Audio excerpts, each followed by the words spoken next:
Синий камень с золотыми искрами доставали из одной афганской долины еще 6000 лет назад. Тот же самый камень потом лег на золотую маску египетского фараона за 5000 километров и за 30 с лишним веков от тех первых шахт. А между этими двумя точками, между горной дырой в скале и гробницей в долине царей, нет ни одной записи. Никто не оставил имени, никто не объяснил, как тяжелые куски тащили через хребты и пустыни, кто их вел и зачем. И это только начало. Высоко в тех же горах стоят 6 озер немыслимой синевы, и держит их стена, которую никто не строил. В пещере неподалеку нашли масляную живопись на 700 лет древнее, чем она вообще имеет право быть. В пустом ущелье торчит башня высотой с 20-этажный дом, а вокруг ни города, ни дороги. Целый древний город под Кабулом откопали из земли только за тем, чтобы скоро снова его закопать. А в дальних долинах жил народ со своей верой, своим вином и своими деревянными богами, пока все это не отменили за 40 дней. Я свел эти 6 мест на одну нить, и связывает их, как ни странно, цвет. Синий и бирюзовый, лазурит и бирюза всплывают там, где их не ждешь, от маски фараона до названия пропавшего города. Будто кто-то метил этим цветом все, что считал по-настоящему ценным. В эти горы приходили прятать, прятали камень, прятали золото, прятали веру, прятали целые города. Вопрос только в том, что именно тут спрятано и от кого. К финалу я дам свой ответ.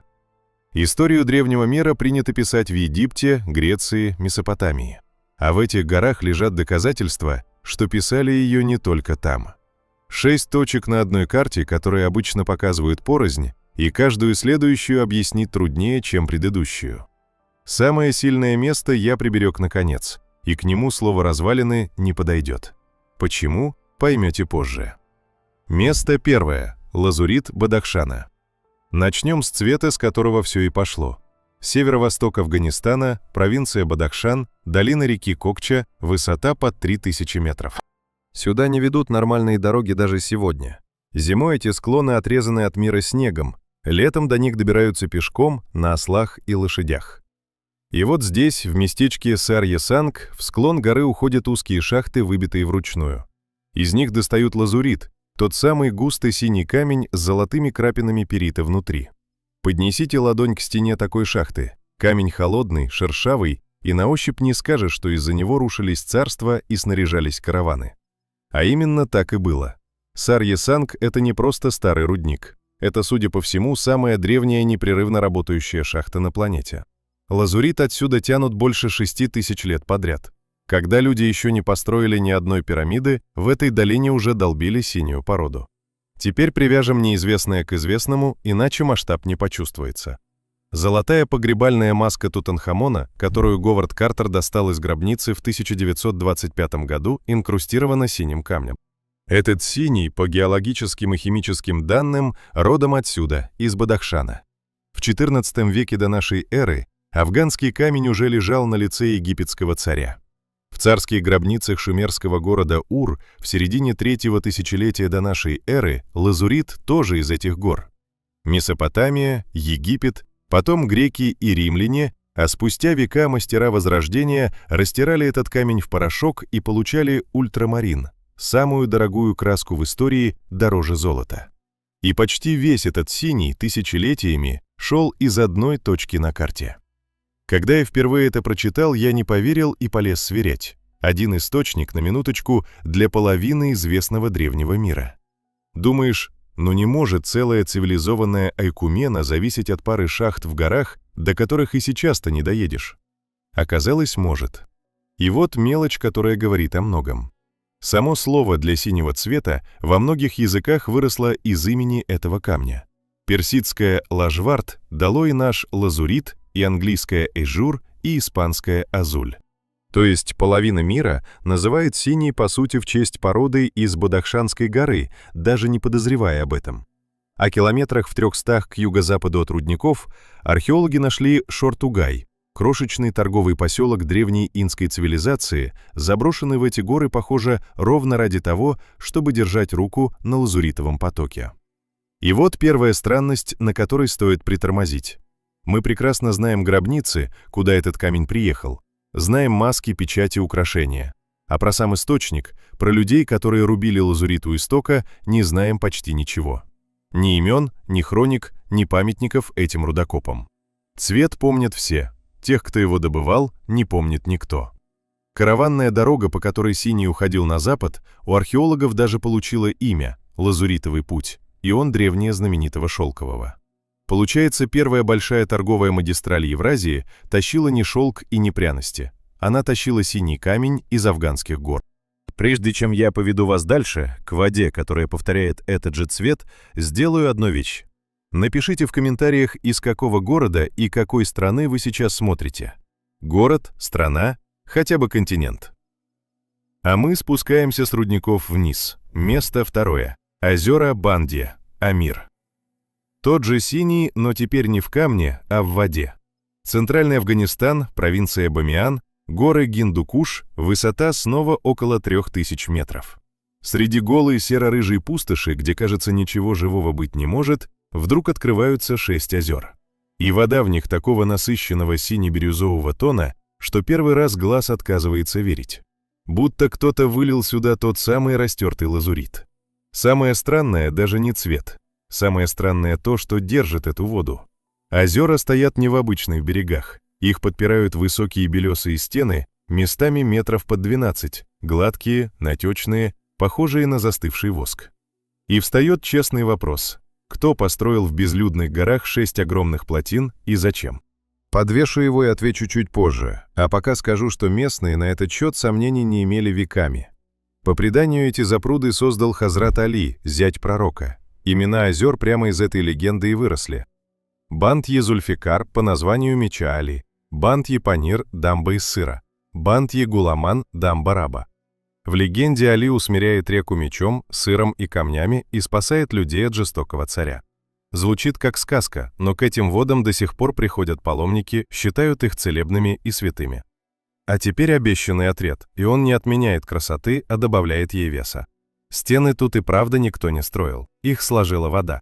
Из-под земли здесь сочится поток, перенасыщенный минералами и углекислым газом, и, выходя на поверхность, он откладывает слой за слоем твердый натек, травертин. Тысячелетия за тысячелетием эти натеки нарастали, пока не превратились в настоящие дамбы, которые сами же и удерживают озера. Таких озер, рожденных травертиновыми плотинами, в мире единицы. Афганистан в 2009 году сделал это место своим первым национальным парком. Вода поднимается через край и тонкими водопадиками переливается по белым стенам вниз. Стоишь на кромке, под ногами природная плотина, которую никто не клал, а перед тобой синева до горизонта. Одно из 6 озер, Бант-е-Гуламан, та самая дамба раба, за последние годы пересохла. Синий уходит и отсюда, тихо, без свидетелей. А ведь тот же лазуритовый порошок, ультрамарин, кто-то однажды растер и нанес кистью на стену пещеры в 300 километрах отсюда. И сделал это так рано, что переписал историю живописи. Место третье. Пещеры Бамиана. Долина Бамиан вам может и знакома, но совсем не тем, о чем пойдет речь.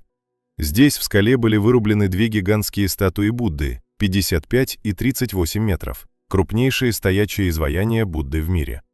В 2001 году их взорвали. Об этом писали все, а вот про то, что осталось за ними в пещерах, почти никто не слышал. И зря. Школьная версия истории искусства простая. Масляную живопись, говорят учебники, придумали в Европе в 15 веке, где-то во Фландрии. Именно на слуху Ван Эйк. До этого, мол, маслом краски не разводили. Так вот, это неверно. В 2008 году международная группа исследователей под руководством Йоко Танигучи изучила росписи в бамианских пещерах на ускорителе частиц в Гренобле. И выяснила, что часть красок там замешана на высыхающих растительных маслах, ореховом и маковом. Росписи датируют серединой VII века.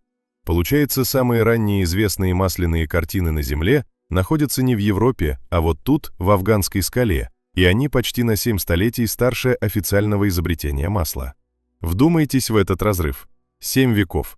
Пока Европа еще и не подступалась к технологии, безымянные мастера на шелковом пути уже работали маслом в горной пещере. И синий в этих росписях по анализам тот самый лазуритовый ультрамарин из Бадахшана. Камень из первого нашего места доехал сюда и лег краской на стену. Нить натягивается. Положите это рядом с тем, что случилось в 2001-м. Сначала исчезли две колоссальные фигуры, которые простояли 1500 лет. А следом мир узнает, что в той же скале все это время пряталось живописное открытие мирового уровня. В эти горы приходили прятать и спрятали так надежно, что мы едва не лишились находки раньше, чем поняли, чем владеем. И еще одна загадка Бамиана, которую до сих пор не закрыли. В VII веке здесь побывал китайский паломник Сюаньцзан и описал помимо двух стоячих Будд третьего, лежащего, колоссального, длиной чуть ли не в 300 метров. Лежащего Будду такого размера никто никогда не находил. Афганский археолог Земариалай Тарзи с французскими коллегами не один сезон, начиная с 2000-х, копал долину именно в поисках этой статуи. Находили монастыри, фрагменты, стены. Самого спящего гиганта так и нет. Версий хватает. И что он давно разрушен, и что Сюаньцзан преувеличил, и что он все еще под завалом, ждет. Спор живой, ни одна сторона его не закрыла. Где-то под этими осыпями, возможно, до сих пор лежит фигура, рядом с которой взорванные Будды показались бы небольшими. Место 4. Минарет Джама и пропавшая Бирюзовая гора. Цвет ведет дальше, и теперь он становится именем целого города. Провинция Гур, центр Афганистана, узкое ущелье, где сходятся две горные реки, примерно в 100 километрах к востоку от Герата. Места глуше трудно вообразить. Ни города рядом, ни нормальной дороги. И вдруг посреди этого безлюдия из дна ущелья поднимается башня 65 метров высотой. Минарет Джама. Поднимите взгляд по нему снизу вверх. Тонкий кирпичный столб, сужающийся кверху, весь покрытый резным геометрическим узором и поясами арабской вязи, а часть надписей выложена бирюзовой глазурованной плиткой. Внутри две винтовые лестницы по 159 ступеней. Построили его в конце XII века. Имя зодчего на башне сохранилось – Али ибн Ибрахим из Нишапура. А среди коранических надписей выложена сура Марьям, глава о Деве Марии и Иисусе, которых чтит и ислам, будто строители звали к согласию между верами. Это второй по высоте старинный кирпичный минарет в мире, выше только Кудуп-Минар в Дели, который, к слову, возвели те же правители – гуриды. И стоит он совершенно один. Вот тут и прячется главная странность. Башню такого класса не ставят в пустоте. Ее ставят в большом богатом городе, а города нет. Принятая версия гласит, что минарет — это все, что осталось от Фирузкуха, летней столицы империи гуридов. Само имя Фирузкух переводится как «Бирюзовая гора». Слышите цвет снова. Это была по средневековым хроникам одна из роскошнейших столиц своего времени, центр власти, ремесла и учености. А потом она исчезла. В начале 1220-х годов сюда пришли монголы, город осадили и стерли с земли. И место его настолько забылось, что точно указать, где стоял Фирузкух, не могут до сих пор. Целая имперская столица растворилась, и единственная зацепка к ней, по основной гипотезе, это одинокая башня в ущелье. Даже с самим минаретом полной ясности нет. Надпись с датой на нем читают по-разному. Британец Ральф Пиндер Уилсон и француженка Жанин Сурдель-Тамин расходятся в том, какой именно год там выбит и какую победу башня славит. Спор тянется десятилетиями, и единого ответа нет даже по табличке прямо у нас перед глазами, что говорить про целый исчезнувший город. Минарет давно кренится, его подмывают реки, трясут землетрясения. ЮНЕСКО, Организация Объединенных Наций по вопросам образования, науки и культуры, внесла его в список всемирного наследия в 2002 году, первым из всех афганских объектов, и сразу же в список наследия под угрозой. А дальше грязная деталь, без которой картина неполная. Как только в начале 2000-х к башне снова появился доступ, в округу хлынули сотни копателей. Они слышали, что под бывшей столицей лежит золото, и принялись рыть, кромсая последний след великого города ради слухов о кладе. Так что же надежнее уберегло Фирузкух от нас? Монгольский меч или наша собственная жадность? Место 5. Мес-Айнак. От города, который потеряли случайно, перейдем к городу, который собираются уничтожить нарочно. Провинция Лагар, всего 40 километров к юго-востоку от Кабула, бурые горные склоны.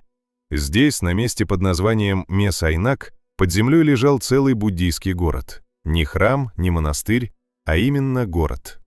Археологи откопали больше десятка монастырей, ступы, крепостные стены, жилые кварталы, мастерские и больше 200 статуй Будды.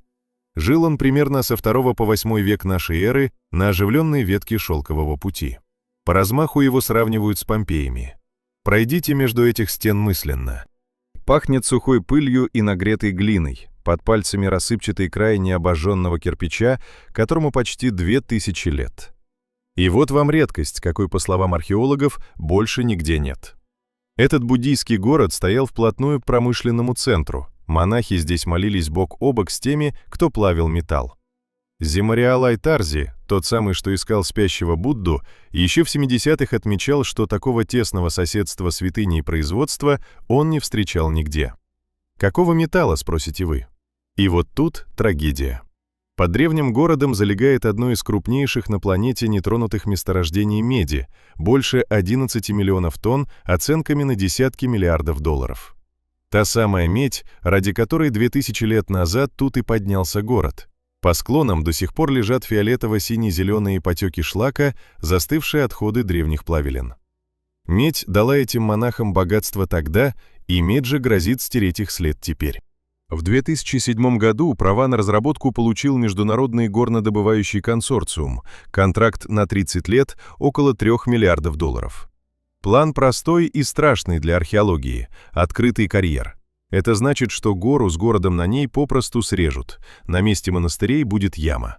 Археологам дали смехотворный срок, чтобы успеть вытащить хоть что-то, и началась гонка, спасательные раскопки на перегонки с бульдозерами.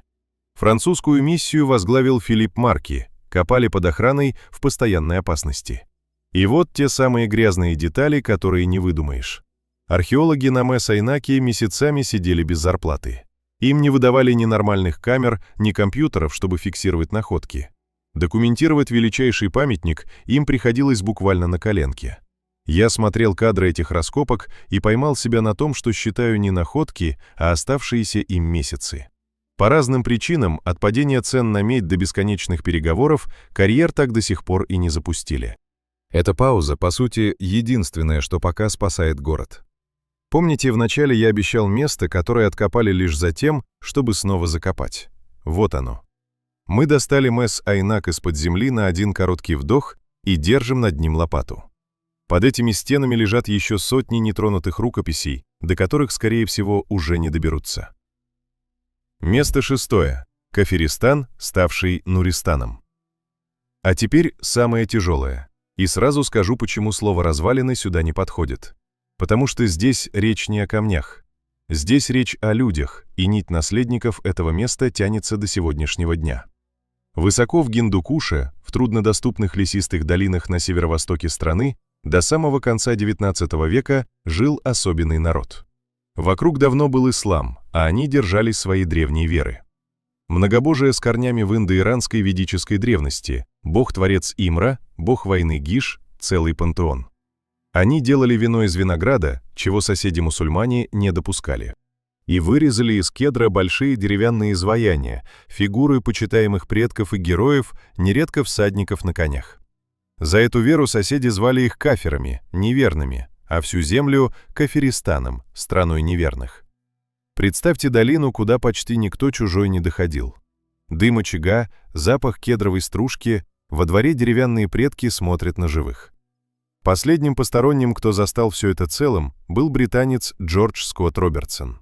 Он прожил среди кафиров в селении Камдеш в 1890 и 91 годах и в 1896 выпустил книгу о них. Самих воинов соседи знали как сяхпош, черные одежды, за темные плащи, и побаивались. Кафиры слыли отчаянными бойцами. Его записи — это, по сути, прощальная фотография целого мира, потому что мира этого уже почти не существовало, когда книга вышла из печати. В большой политике той эпохи решалась судьба границ. По колониальному размежеванию между британцами и Кабулом, по так называемой линии Дюранда, Кафиристан отошел Афганистану. И эмир Абдур-Рахман хан, получив помимо прочего современную артиллерию, зимой 1895 и 96 годов двинул в горы войска. По его собственному жизнеописанию, на покорение ушло 40 дней. 40 дней. За них была отменена вера, которой эти долины держались 1000 с лишним лет. Храмы и святилища сожгли. Деревянных богов и фигуры предков, веками стоявшие над селениями, пустили в огонь. Народ обратили в ислам, землю переименовали в Нуристан, страну света, а самих жителей — в нуристанцев. От слова «кафир», «неверный», не должно было остаться и следа. Уцелело лишь немногое. Больше 30 деревянных изваяний вывезли в Кабул как трофеи, 14 осели в Кабульском музее, еще несколько уехали в парижские собрания. Те, что в Кабуле, потом сильно пострадали в 2001-м, их позже реставрировали. Вот и все, что осталось от целого пантеона. Горстка фигур за музейным стеклом. И тут романтическая поправка, в которую долго верили на Западе. Кафиров обожали записывать в «Потерянных потомков» войска Александра Македонского. Мол, светлые глаза, вино, особый облик. Красивая легенда и держится до сих пор. Но современная наука, генетика и языкознание эту версию не подтверждает. Их языки, нуристанские, действительно редчайшие, отдельная древняя ветвь индоиранской семьи. Но в войнах Александра дело вряд ли. Правда оказалась не про чужих пришельцев, а про своих, очень древних горцев, переживших в изоляции то, что вокруг давно стерли. У меня нет внятного ответа на простой вопрос. Как за 40 дней можно отменить тысячелетнюю веру? Видимо, можно. Но есть и тонкая живая нить надежды. По ту сторону хребта, уже в долинах Читрала, в нынешнем Пакистане, до сих пор живет небольшой родственный народ – калаши. Их всего несколько тысяч. И они, единственные на всю округу, сохранили нечто очень близкое к той самой древней вере с праздниками, многобожием и деревянными изваяниями предков. Последний наследник кафиров, не принявший ислам в самом Кафиристане, обратился в 1938 году, спустя несколько месяцев после того, как рассказал ученым о своих богах. А вот калаши уцелели. Тонкая ниточка от сожженных деревянных богов все еще дотягивается до живых людей. Скажу теперь от себя, без обобщений про систему и заговоры. Когда я собирал эти 6 мест, меня не отпускала одна простая мысль, и я ее проверял снова и снова, не веря. Мы знаем синий камень на маске Тутанхамона, но не знаем рудокопов Бадахшана. Знаем взорванных Будд, но едва не проморгали древнейшую в мире масляную живопись за их спиной. Знаем монголов, но потеряли Ферускух. Цвет, золото, краску, медь – все это мир аккуратно вынес из этих гор и приписал другим, более удобным адресам. А источник остался в темноте. И дело, я думаю, не в чьем-то злом умысле. Дело проще и горше. В эту страну десятилетиями нельзя было толком войти. Война за войной запечатывали долины, и пока кто-то спорил про даты на минарете, эти места просто выпадали из общей картины прошлого. Не потому, что их прятали злодеи, потому что туда было не добраться, и оказалось удобнее не вспоминать. В эти горы приходили прятать, и горы, надо отдать им должное, хранить умеют. Лазурит спящего Будду, целую бирюзовую столицу, буддийский город под Медной горой, деревянных богов целого народа. Что-то из этого мы вернули, что-то держим над краем ямы, что-то ушло в огонь за 40 дней и осталось лишь тонкой ниточкой по ту сторону хребта. Один вопрос я оставлю вам, потому что сам отвечаю на него неуверенно. Если под бамианскими осыпями действительно лежит 300-метровый спящий Будда, которого ищут до сих пор, стоит ли его поднимать на свет? Или некоторым находкам спокойнее оставаться там, где их спрятали? Моя версия такая. Поднимать, фиксировать, помнить, потому что забытые теряют дважды. Но я понимаю и тех, кто против. Напишите, что думаете вы. Если было интересно, поставьте лайк и подпишитесь, так эти ролики находят больше людей. И загляните в следующий выпуск, там будет еще одна горная страна и еще 6 мест, которые принято показывать порознь.